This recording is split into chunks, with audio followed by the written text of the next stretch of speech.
সবাই যখন মৃত্যুটাকে ভীষণ ভয় পায়, আমি তখন হাসতে হাসতে আল্লাহর কাছে ভীষণ সন্তুষ্টি নিয়ে পৌঁছতে চাই যে আমি একটা ন্যূনতম ওই জীবনটা লিড করতে পারলাম, যে আমি একটা ইনসাফের হাসি নিয়ে আমি আমার আল্লাহর কাছে পৌঁছতে চাই।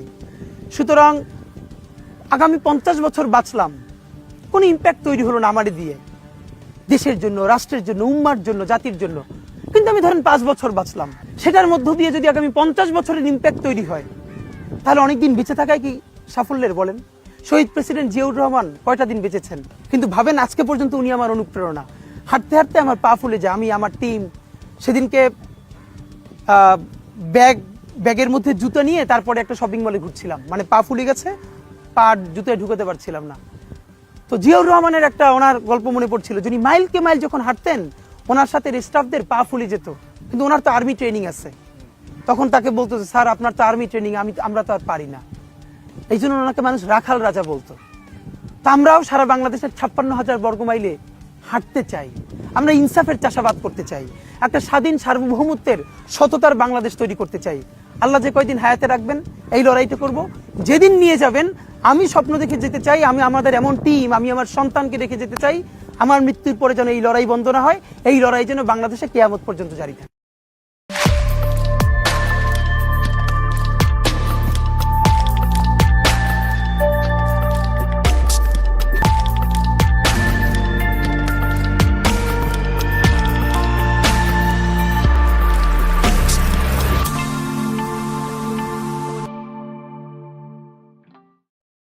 এই হাদিকেই কেন গুলি করা হলো, কে হাদিকে গুলি করছে, তার চাইতে কেন গুলি করছে এই প্রশ্নটা জরুরি। হাদি বর্ষা বিপ্লবের মধ্যে দিয়ে গড়ে ওঠা তরুণ এবং বিপুল সম্ভাবনাময় এক রাজনৈতিক নেতা।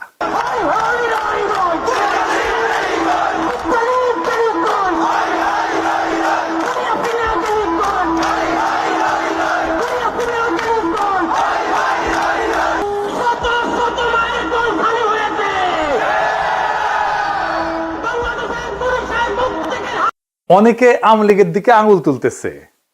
আওয়ামী লীগ অবশ্যই বর্ষা বিপ্লবের প্রধান শত্রু, কোনো সন্দেহ নাই, কিন্তু আওয়ামী লীগই কি একা বর্ষা বিপ্লবের একমাত্র শত্রু? না, রাজনৈতিক দলগুলো যারা হাসিনা বিরোধী লড়াই করছে তারাও তো বর্ষা বিপ্লবকে ধারণ করে না। সরকারের মধ্যে বিপ্লব বিরোধী ধান্দাবাজ অপদার্থ ধ্বজভঙ্গ লোকেরা ঢুকিছে একের পর এক। প্রফেসর ইউনূস নিজের বউয়ের ডাক্তাররা ঢুকাইছে মন্ত্রী পরিষদে, বন্ধুর পোলারে ঢুকাইছে, তার গ্রামীণ ব্যাংকের লেসপেন্সার সব ঢুকাইছে, পলিটিক্যাল পার্টিগুলো তাদের নিজেদের লোকদেরকে ঢুকাইছে, এবং বেশিরভাগই অপদার্থ। না আছে এদের ম্যানেজমেন্ট স্কিল, না আছে পলিটিক্যাল নলেজ, না আছে সদিচ্ছা, না আছে শরীরে জোর। আওয়ামী লীগ অস্ত্র কিনে সশস্ত্র যুদ্ধের ডাক দিছে, অস্ত্র কিনে যুদ্ধ করার কথা ঘোষণা দিছে, একবার না বারবার জেনেভায় যায় প্রকাশ্যে দিছে। দেখেন একের পর এক দেখান এইটা শেন।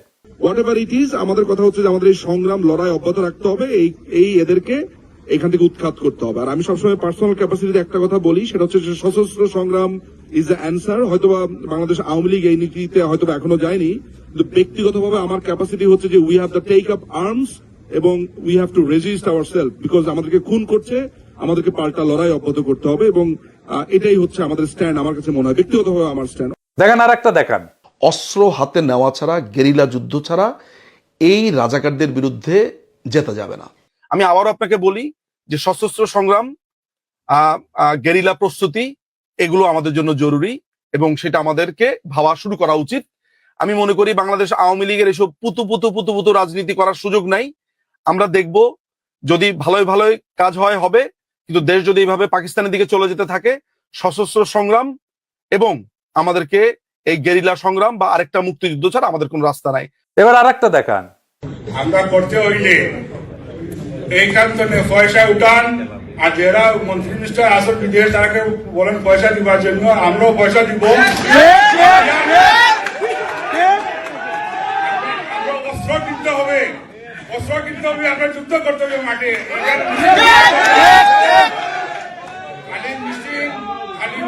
মিছিল করলেও চলবে না, আমরা অস্ত্র করতে হবে, আমরা মাঠে নামতে হবে। দেখেছেন শুধু কি এরা হাসিনা লেসপেন্সার, হাসিনা নিজেই বিপ্লবীদের হত্যার নির্দেশ দিছে। শুনেন, কথা কম গাছ বেশি। নেত্রী আমাদের যে ভাই বোনদের হত্যা করেছে, আমরা অস্ত্র তুলে নিয়ে এদেরকে হত্যা করবো ইনশাল্লাহ আগামীতে। তুমি মুখে কথা একটু কম বলো তো, যারা কথা বেশি বলে তারা কিছু করতে পারে না। কথা কম গাছ বেশি, ঠিক আছে?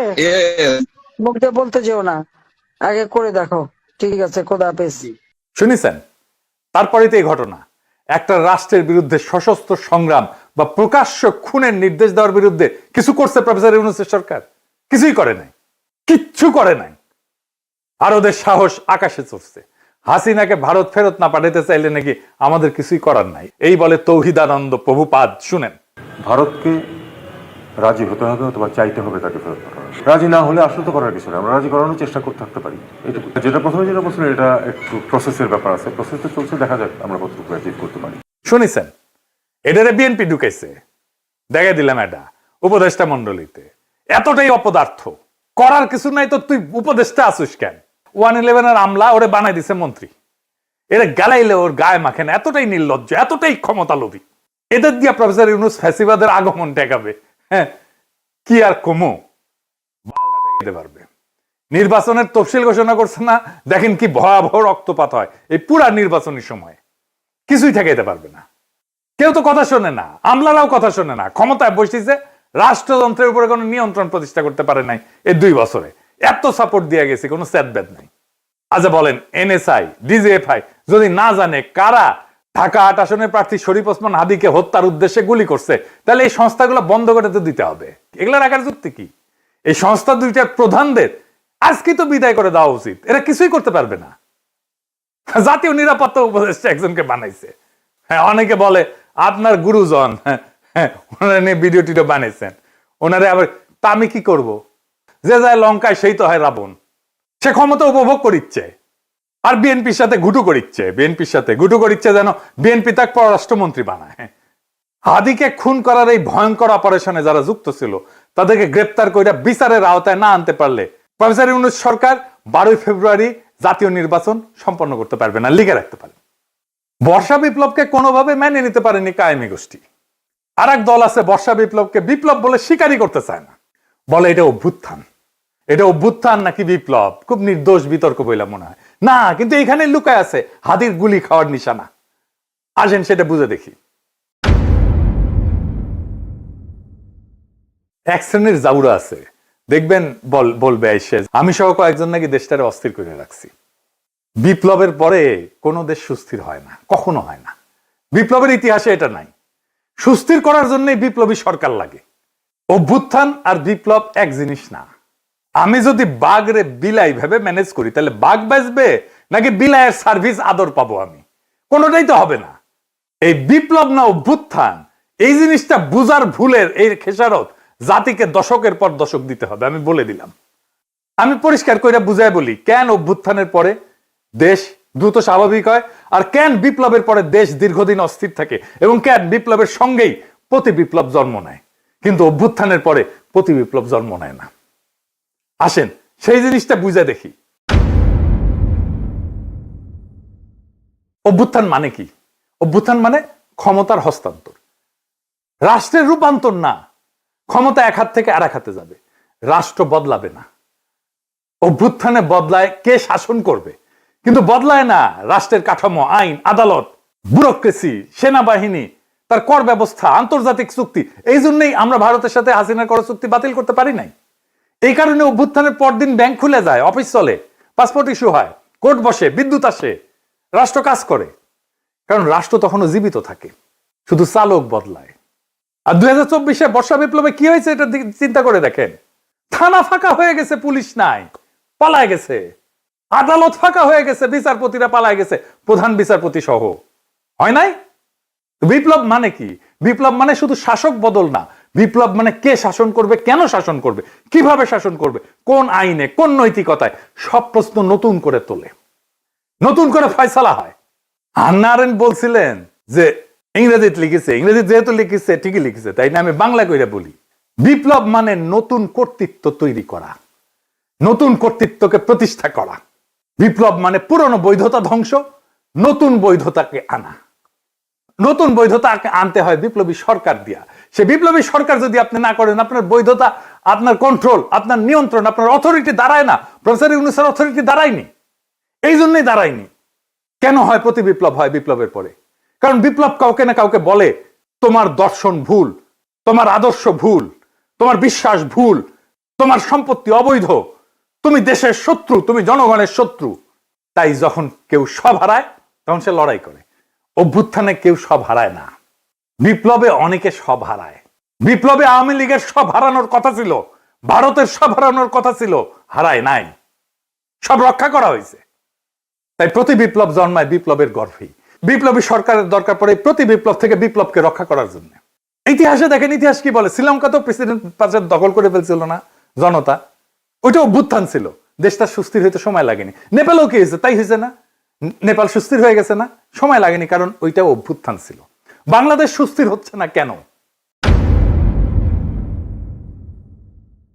কারণ আমরা সেই গুরুত্বপূর্ণ সত্যটা এড়াই গেছি যে বাংলাদেশে একটা বিপ্লব হয়েছে এবং বিপ্লবের পরে অস্থিরতা থাকে, সেটাই স্বাভাবিক। কিন্তু সেই অস্থিরতা কতদিন থাকবে সেটা নির্ভর করে একটাই বিষয়ের উপরে, নতুন সরকার কতটা পূর্ণাঙ্গভাবে বিপ্লবী। আমরা সেটাকেই বলছিলাম বিপ্লবী সরকার। ইতিহাসে যেই সরকার বিপ্লবের ম্যান্ডেট নিয়ে, বিপ্লবী কর্মসূচি নিয়ে স্পষ্টভাবে পুরানো রাষ্ট্র ভেঙে নতুন রাষ্ট্র করে, সেখানে অস্থিরতা তুলনামূলকভাবে কম সময়ে দূর হয়ে যায়। কারণ সেখানে থাকে ক্ষমতা স্পষ্ট কেন্দ্র, আদর্শিক এবং রাজনৈতিক পরিচ্ছন্নতা। আর এইখানে না ঘরকা না ঘাটকা, বলে রাষ্ট্র সংস্কার করব, আর সব পুরানো কিছু সবকিছু রেখে দিচ্ছে। রাশিয়ায় 1917 সালে বিপ্লব হয়েছে, অস্থিরতা ছিল কিন্তু দ্রুত নিষ্পত্তি করে ফেলছিল বলশেভিকরা।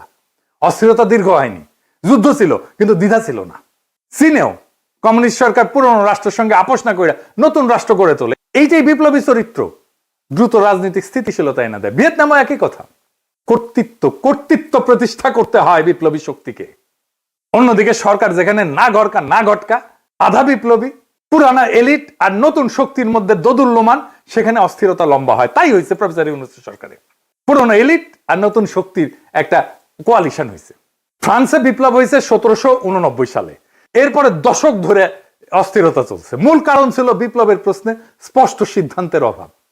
অর্থাৎ সমস্যাটা বিপ্লব না, সমস্যাটা হইল অসম্পূর্ণ বিপ্লব, বিপ্লবের পরে কর্তৃত্ব প্রতিষ্ঠা না করা। প্রফেসর ইউনূস কর্তৃত্ব প্রতিষ্ঠা করতে পারে নাই, আমাদের অনেক সাপোর্ট সত্ত্বেও। যত বেশি বিপ্লবী সরকার হয় তত দ্রুত ক্ষমতার প্রশ্ন মীমাংসিত হয়, তত দ্রুত দেশ স্থিতিশীল হয়। বিপ্লবকে যে থামায় দেয় যায় সরকার, অস্থিরতা তার পিছু ছাড়ে না, প্রফেসর ইউনূসেরও পিছু ছাড়বে না। কিন্তু বিপ্লব যে সম্পূর্ণ করে, স্থিতিশীলতার তার অনিবার্য ফল। আজকের অস্থিরতা, অরাজকতা সবকিছুর দায় ওই ছাত্রদের, যারা প্রফেসর ইউনূসের সরকার বানাইছে। এডিটর সাহেব, প্রফেসর ইউনূসের পেছনে ছাত্রদের ছবিটা দেখান, কারা কারা আছে। এই সব কয়টার দায়িত্ব এটা, এরাই প্রফেসর ইউনূসের সরকার বানাইছে। এই দায় নিতে হবে, ছাত্রদেরকে নিতে হবে, ওয়াকারকে নিতে হবে, রাজনৈতিক দলকে নিতে হবে, আসিফ নজরুলকে নিতে হবে, যারা এই সরকার গঠন করছে, সবার এটা দায়। এখন শেষ প্রশ্ন, কেন হাদি গুলি খায়, অন্য কেউ না? এর কারণ হাদি শুধু জুলাই বিপ্লবী না, হাদি একজন আপাদ মস্তক ভারতীয় আগ্রাসন বিরোধী। ভারতীয় আগ্রাসন বিরোধী হয়ে বাংলাদেশে বাইসা থাকাটা মুশকিল। প্রেসিডেন্ট হইলেও বাইসা থাকা যায় না।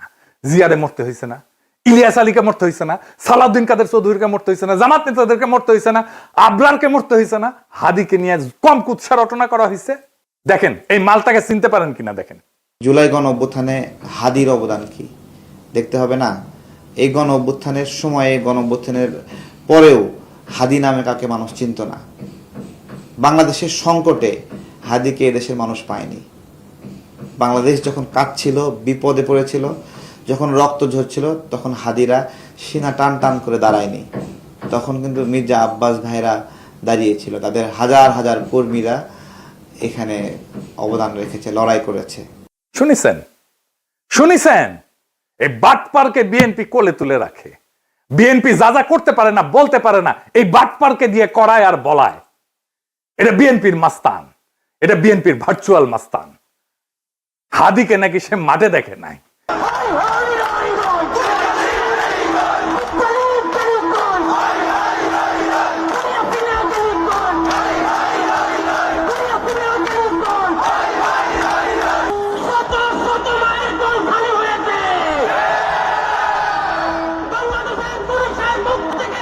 ওই বর্ষা বিপ্লবের হেডমাস্টার, ওর কাছে রোল কল কইরা বর্ষা বিপ্লবের স্টেক নিতে হবে।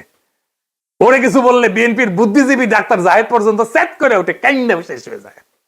এই এপিসোড যখন রিলিজ হবে তখন হাদির ঠিক কি অবস্থা থাকবে আমি জানি না। এখনো পর্যন্ত হাদি ভালো আছে। হাদির কথায় আপনারা বারে বারে মৃত্যুর কথা আসতো, শহীদ মৃত্যুর কথা আসতো। আমরা তার এইরকম একটা কথা শুনেই এপিসোডটা শেষ করব।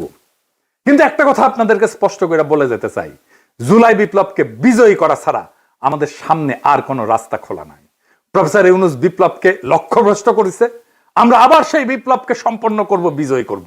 প্রয়োজনে আবার এক নদী রক্ত পাড়ি দেব, কিন্তু বিজয় নিয়ে ঘরে ফিরবো ইনশাল্লাহ। ইনকিলাব জিন্দাবাদ। মন খারাপ হয় যে আল্লাহ যদি আমাকে কোনোদিন নিয়েও যায়, তো এই যে ছেলে মেয়েগুলো, মানে আমি আল্লাহর কাছে সবসময় দোয়া করি। আপনি জানেন যে আমার আল্লাহ একটা সন্তান দিছে, 3 মাস ওর বয়স। আমার বাচ্চাটা তো আমি 3 মাসে 30 মিনিটও কোলে নিতে পারি নাই। তো আমার ওয়াইফ খুব মাঝে মধ্যে আর কি মজা করে বাচ্চারে বলে যে ইনকিলাব মঞ্চের মুখপাত্র তোমার সাথে দেখা করতে আসছে। তো আমার এই প্রথম মনে হলো কি যে আমি ভাইয়ারে বলি, ভাইয়া আল্লাহ যদি আমাকে নিয়ে যায়, আমার বাচ্চাটার দিকে একটু খেয়াল রাখেন। তো এই কথাটা আমি বলতে পারিনি। আব্বার একটা, মানে আপনি যদি বলেন যে আমার সারা জীবনের যেটুকুন সততা, সাহস, লড়াই, এটার দুনিয়ার সমস্ত শক্তি আমার আব্বা। আমি যদি কিছু হইলেও করতে পারি সততার সাথে, আল্লাহ যদি আমার রহম করে, তাহলে আমার ছেলে, আমার পরিবার, আমার ভাই বোন, আমার ইনকিলাব মঞ্চের ভাই বোনগুলো, এগুলো আল্লাহ দেখবে যেভাবে আল্লাহ এখন আমাদেরকে দেখতেছে। সুতরাং কারো কাছে আর কোনো প্রত্যাশা নেই।